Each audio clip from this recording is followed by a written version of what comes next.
Hello, all of my teachers and educators. I know you have gone through so many years of school and have probably taught numerous classes of children at this point, but it's very hard to be prepared to teach online. This is just not something that you all learned, and I understand that it can be very difficult. This school year is probably going to be very different for all of us, but we're going to hang in there, and if you want to rock teaching online, here's how. The first thing that we should keep in mind is that this should be a judgment-free zone, as it always was in our classrooms. We are now a guest in their space when we're teaching online, so we need to be respectful of their boundaries. It's understandable to assume students might have their cameras off so they could not participate or they don't have to pay attention, but also try to think of the other possibilities. Their camera might not be working, or they don't have a camera.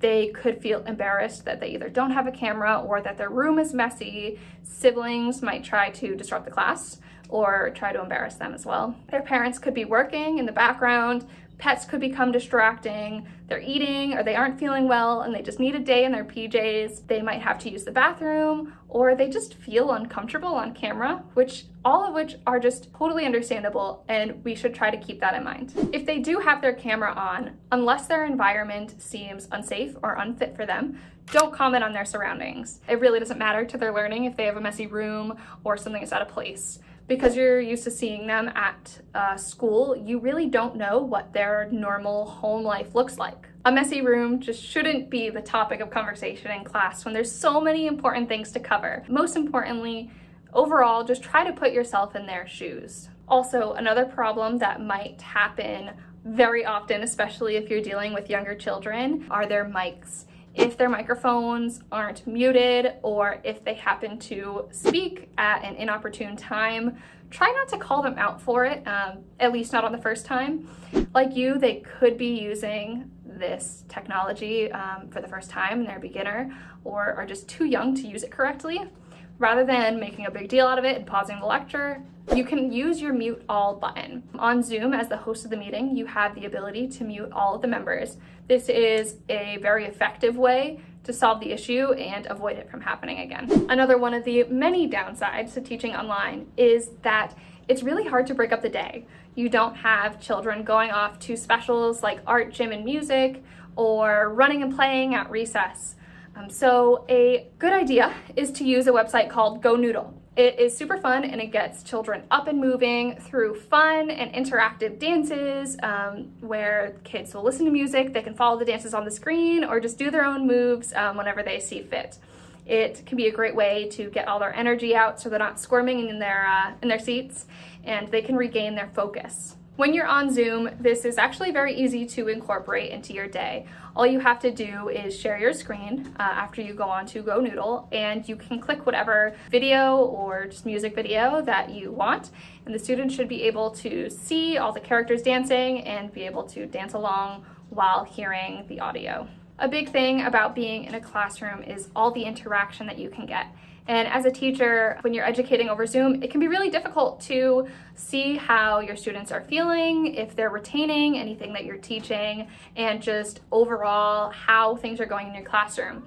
A way to implement that in Zoom is to create polls for your students to answer. They can answer immediately, and you can also see the results as soon as you close the poll. This would be a perfect alternative to an exit ticket or a pop quiz at the end of class or just before a new subject begins. Also, now children are completely missing out on interacting with their peers.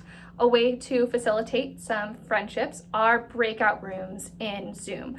This can be a super awesome tool for children to make new friends, work with one another, gain some problem-solving abilities, and so many more. One way to do this is at the beginning of the week, students can break out into larger groups and talk about their weekends, or if you want to make this a daily thing, they can be different groups every day, and they talk about random things, what they ate for dinner last night, their favorite part in the book that they're reading. Really, anything is up for grabs. Another breakout room idea is to have something that they can find in real life that correlates to what you're learning at the moment, whether that's articles, videos from YouTube or items within their house that they can bring to supplement their learning. Also, you could just do a group project. You could just even make it a participation grade, just so children are interacting with one another and they can bring creativity to the table and just incorporate their own personalities. This tip is one that could often be overlooked, and it's to make recordings of your lectures. This can really help the students who were unable to make the class, so they're able to catch up and not have to ask you the next day what they missed. And also, if somebody was confused or just didn't quite get what was going on, they can go back, watch it, and learn it at their own pace. Believe it or not, these recordings can actually serve you well too, because you can see certain parts of your lecture that you might need to improve on, or where you think that other students just got confused, so you're able to clear it up the next day. This is vital to making sure that you're providing the best learning experience possible for our students right now. Great, now you have a bunch of advice that you can use when you're teaching over Zoom, and maybe share with your fellow teachers and education professionals. If you have any other tips, feel free to leave them in the comments below, because I'm sure it will be super useful to everybody in the community. If you are in the market for any job, career, or general advice, check out our blog for some amazing content. Also, we're going to be having a fair amount of YouTube videos come out soon, so make sure you subscribe and keep an eye out. Bye bye.